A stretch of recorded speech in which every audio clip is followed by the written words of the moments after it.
साथियों नमस्ते। मैं हूं ज्ञानेश वाकुड़कर। खबर दस्तक में हम बात करेंगे एक महाराष्ट्र के पॉलिटिक्स के बारे में। सिर्फ महाराष्ट्र का ही नहीं, देश का पॉलिटिक्स भी बहुत अलग तरीके से काम कर रहा है। और क्या होगा, किस समय कौन किसके साथ में जाएगा, कौन किससे रिश्ता तोड़ देगा, और कौन किसके साथ में दुश्मनी से लेकर दोस्त बनेगा, दोस्ती से लेकर दुश्मनी में बदल जाएगा उनका रिश्ता, ये कुछ बोल नहीं सकते।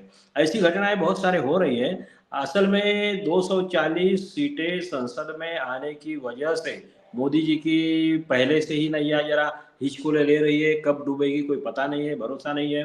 और ये नीतीश कुमार जी है, चंद्रबाबू नायडू है, इन दो साथियों के भरोसे पे उनकी नैया स्थिर लगती है थोड़ी बहुत, लेकिन कभी भी डूब सकती है। ऐसी सिचुएशन में महाराष्ट्र के जो चुनाव हुए, फिलहाल चुनाव हुए महाराष्ट्र में, अप्रत्याशित रूप से या किसी को यकीन ना हो, अभी तक किसी का यकीन ना हो, इस तरीके से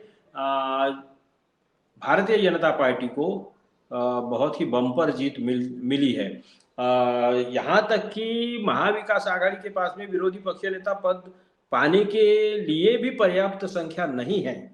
ऐसी सिचुएशन में उनका मनोबल बहुत हाई होना चाहिए। देवेंद्र फडणवीस जी मुख्यमंत्री बने हैं, ये सब ठीक है, लेकिन और देवेंद्र फडणवीस के मामले में उद्धव ठाकरे जी ने क्या क्या नहीं बोला था चुनाव में, कितना उनके लिए कैसे कैसे विशेषण इस्तेमाल किए हैं, ये तो बताना भी बड़ा मुश्किल है।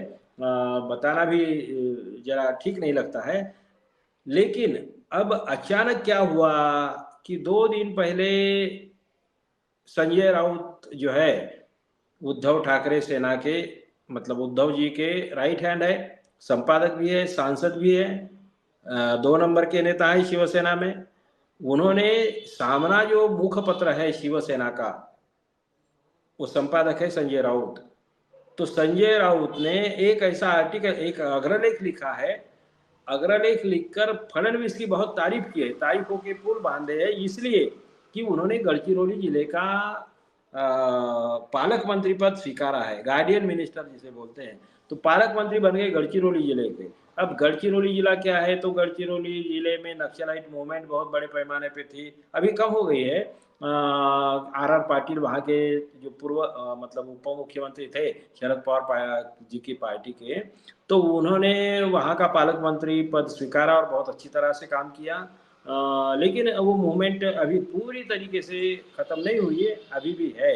गढ़चिरौली जिला तो नक्सलाइट एरिया कहा जाता है, जंगली इलाका है, पहाड़ी इलाका है, वहाँ पे खनिज जो है, खनिज संपत्ति बहुत ज़्यादा है, जंगल भी बहुत है, नदी भी बहुत बड़ी है। तो इसमें साधन संपत्ति से बहुत संपन्न जिला है। और यहाँ के पहाड़ों पे बड़े बड़े उद्योगपतियों की नजरें है। कई पहाड़ियाँ बेच दी गई है। अब उत्खनन बहुत बड़े पैमाने पे हो रहा है, बहुत सारा खनिज वहाँ से जा रहा है, लेकिन गढ़चिरौली जिले की जो माली हालत है वो कोई दुरुस्त हो नहीं रही है। बल्कि उसमें नक्सलाइट मूवमेंट भी है। कहने का मतलब फिर क्या है कि उन्होंने देवेंद्र फडणवीस ने वो जो पालक मंत्री पद स्वीकार किया है, तो क्या चैलेंज करके या नक्सलाइट मूवमेंट को खत्म करने की उन्होंने बीड़ा उठाया है। उन्होंने बोला है कि मैं स्टील सिटी बनाऊंगा, गढ़चिरौली को स्टील सिटी बनाऊंगा, ये बोला है। अब कितना भरोसा करें फडणवीस जी। डायलॉग बाजी में तो फडणवीस के पार्टी के सभी लोग, डायलॉग बाजी में तो सारी दुनिया उनका हाथ नहीं पकड़ सकती है, कोई सानी नहीं है उनका। वो क्या बोलेंगे और क्या करेंगे, जो ये पूरब जाने की बात करेंगे और पश्चिम में जाएंगे, उनकी गाड़ियां हमेशा उल्टी चलती है। तो यहाँ स्टील सिटी बनाने की बात तो की है उन्होंने, ठीक है, लेकिन उनका संकल्प अगर ईमानदारी से हो, हालांकि ईमानदारी और भाजपा, ईमानदारी और फडणवीस, ईमानदारी और मोदी, ईमानदारी और शाह, इन लोगों का ये तो कोई कभी दूर दूर तक संबंध नहीं है। लेकिन अगर इनकी बात पे भरोसा भी कर लिया जाए, तो ये तो एक घोषणा है ना। अभी उन्होंने चार्ज भी ठीक से स्वीकार नहीं किया होगा, काम भी नहीं शुरू हुआ है, उनके मंत्रिमंडल के सहयोगी भी कोई काम अभी तक कुछ हो नहीं रहा है। ऐसे इसमें एकदम से संजय राउत और शिवसेना को इतना ज्यादा प्यार उद्धव अपने फडणवीस जी के प्रति क्यों उमड़ कर आया है, ये बड़ी ताज्जुब की बात है। ये बहुत बड़ी ताज्जुब की बात है। और इसलिए महाराष्ट्र की राजनीति या देश के भी राजनीतिज्ञ जरा सकते में भी है और सोच में पड़ गए कि इतना सारा प्यार क्यों भाई, अचानक एकदम से प्यार क्यों उमड़ आया है। तो क्या कुछ गड़बड़ है, दाल में कुछ काला है। उधर शरद पवार भी मिलने के लिए गए थे। अनार के अनार के फल के मामले में कुछ बात थी और प्राइम मिनिस्टर को मिलने गए थे। हालांकि उनको भी कोई जरूरत नहीं थी, फिर भी गए। शरद पवार की राजनीति पे भी कोई भरोसा नहीं किया जा सकता। वो कब कहाँ पे उछल कूद करेंगे, इधर से उधर जाएंगे, कोई भरोसा नहीं है। इसलिए उनका भी। लेकिन सबसे बड़ी दिक्कत वाली और हैरान करने वाली बात जो है, तो संजय राउत का ये आर्टिकल है। वो आर्टिकल नेचुरली उद्धव ठाकरे जी को विश्वास में लिए बगैर छपा नहीं होगा, लिखा नहीं गया होगा, छाप भी नहीं सकते। इतनी सारी बात है। तो फिर क्या कुछ अंदर के अंदर कोई खिचड़ी पक रही है। कुछ लोगों का कहना यह भी है कि भाई उनको क्या जरूरत है, क्योंकि इतनी सारी बम्पर मेजोरिटी महाराष्ट्र में अगर फडणवीस के पीछे है, इतने सारे आमदार अगर उनके पीछे पीछे है, तो उनको फिर उद्धव ठाकरे को साथ में लेने की और उनका बोझ पालने की जरूरत क्या है। यहीं पे तो मारामारी चल रही है उनकी खाते और कहां से देंगे उनको। कुछ लोगों का कहना यह है। तो ये बात थोड़ी देखने में सही लगती है, ऊपरी तौर पर सतही तौर पर सही भी लगती है, लेकिन असल बात यह है कि मुंबई ये देश की राजधानी है। फाइनेंशियल पैसे का स्रोत जो है, पैसे का समंदर जो है, संपत्ति का समंदर मुंबई में है। और मुंबई पे कब्जा जैसे शिवसेना को तो चाहिए ही, क्योंकि शिवसेना मुंबई के भरोसे पे। महाराष्ट्र चाहिए आपको या मुंबई चाहिए, ऐसा अगर पूछा जाए उद्धव ठाकरे को या शिवसेना के किसी भी नेता को, तो वो मुंबई मांगेगा, महाराष्ट्र को छोड़ देगा। ये बात सच है, सच्चाई है, कड़वी है मगर सच्चाई है। तो ऐसे इसमें उद्धव ठाकरे क्यों जा रहे हैं, उन्हें क्या मिलने वाला है, क्या मंत्री पद मिलने वाला है, कहा तो कोई दिखता तो नहीं है। लेकिन या फिर बीजेपी को क्या जरूरत है उनकी, वो तो खत्म हो गए, 20 एमएलए बचे हुए हैं उनके पास में, तो क्या जरूरत। लेकिन एक बात देखिए, असल राजनीति है जैसे कि उद्धव ठाकरे को अपनी पार्टी चलाने के लिए या उनका अस्तित्व बनाए रखने के लिए मुंबई की जरूरत है। उद्धव ठाकरे को मुंबई की जरूरत है। वो मुंबई उनकी जान है, मुंबई उनकी शान है, वो बात अलग है। मगर मुंबई में उनकी जान जान ही अटकी हुई है।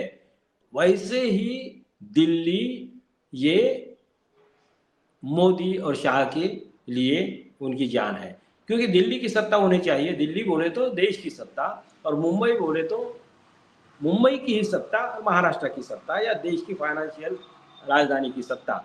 तो कहने का मतलब दोनों शहर बहुत बड़े हैं, महत्वपूर्ण है, दोनों सत्ताएं दोनों के लिए बड़ी महत्वपूर्ण है। और इसीलिए जहां नरेंद्र मोदी जी का आसन जो है, सत्ता जो है डावाडोल है, कभी नीतीश कुमार परेशान करते हैं, तो कभी चंद्रबाबू नायडू परेशान करते हैं, तो कभी पासवान भी बोल देते हैं कुछ एक आध बार उल्टा सीधा। ऐसी सिचुएशन में जो विश्वास इस सरकार के प्रति होना चाहिए, मोदी शाह के प्रति होना चाहिए, वो जनता में विश्वास नहीं रहता है। जनता में विश्वास की कमी आ जाती है कि भैया ये इनकी सरकार कभी भी गिर सकती है, और ये नरेशन सेट हो गया तो संघ को भी वो बहुत फायदे वाली बात हो सकती है, क्योंकि वो मोदी शाह को साफ करना चाहते हैं, उनका हिसाब चुकाना चाहते हैं। ऐसे समय में उद्धव ठाकरे के जो 9 सांसद है, वो मोदी जी के लिए बहुत मायने रखते हैं। बीजेपी के मोदी, बीजेपी बोले तो मोदी और शाह, बीजेपी बोले तो फडणवीस नहीं है। महाराष्ट्र की बात भी करे तो भी फडणवीस बोले तो बीजेपी नहीं है। फडणवीस तो एक प्यादा है, जब चाहे उठा लिया, जब चाहे डब्बे में डाल दिया। तो ये मोदी और शाह को मालूम है। इसलिए जो भी है, बीजेपी है मोदी शाह की है, और शिवसेना उद्धव ठाकरे की है।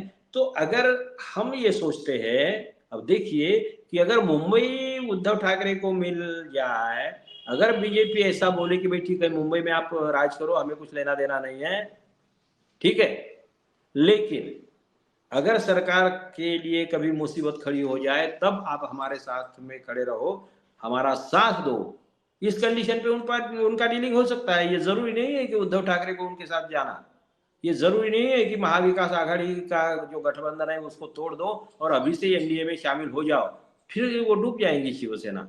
अगर वैसा करेंगे कारपोरेशन चुनाव के पहले तो इम्पॉसिबल है, अगर जाते हैं तो डूब जाएंगे। उद्धव ठाकरे को क्या कारपोरेटर महापौर बनाएंगे क्या वहां का? तो इसलिए ये इम्पॉसिबल सी बात है। तो कहने का मतलब ये है कि जो डीलिंग हो सकता है, जो डील हो सकता है, या जरूरत है, दोनों की जरूरतें हैं कि मुंबई में उद्धव ठाकरे की सत्ता रहेगी, दिल्ली में तो है, तो दिल्ली में मोदी जी की सत्ता को मजबूत बनाने के लिए या पर मुसीबत के समय में साथ देने का कमिटमेंट अगर उद्धव ठाकरे में हो जाए, दोनों में हो जाए, ऐसी कोई बात उनमें हो जाए, ऐसा कोई डीलिंग उनमें हो जाए, तो कोई दिक्कत वाली बात नहीं, कोई आश्चर्य वाली बात नहीं होगी।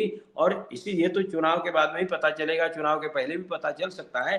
उद्धव ठाकरे छोड़ेंगे तो नहीं, ऐसा तो लगता है, फिलहाल तो नहीं लगता है कि वो छोड़ेंगे और महायुति में चले जाएंगे, मतलब बीजेपी के साथ में चले जाएंगे। लेकिन कुछ ना कुछ खिचड़ी उनके साथ में पक रही है। और एक कॉमन फैक्टर भी है कि अदानी वाला जो मामला है या अंबानी वाला भी मामला है, तो ये भी क्योंकि मुंबई के समंदर में जो पानी है, इतना सारा पानी एक ही कुएं में चला जाए या एक ही घड़े में जाए, मोदी जी के ही घड़े में या शाह जी के घड़े में जाए, उससे बेहतर है कि कुछ उद्धव ठाकरे के घड़े में भी जाए, कुछ शरद पवार के घड़े में भी जाए। ऐसा कुछ मामला हो सकता है, ऐसी कोई खिचड़ी पक सकती है, ऐसा कोई नया फॉर्मूला बन सकता है। और इसीलिए लगता है कि संजय राउत जो है इतने इनके तारीफ में पागल हुए जा रहे हैं और संपादकीय लिख रहे हैं। तो खैर देखिए, देश में महाराष्ट्र में जनता से कोई लेना देना नहीं है इन राजनेताओं को। इनको तो अपना अपना धंधा देखना है, अपना अपना फायदा देखना है, अपना अपनी सत्ता देखनी है, अपनी अपनी मौज देखनी है। जनता जाए कचरे के ढेर में या चूल्हे में, जो भी है, तो आप बोल सकते हैं। तो खैर छोड़िए, हम लोगों को देखते रहना है खबर 10 तक। धन्यवाद।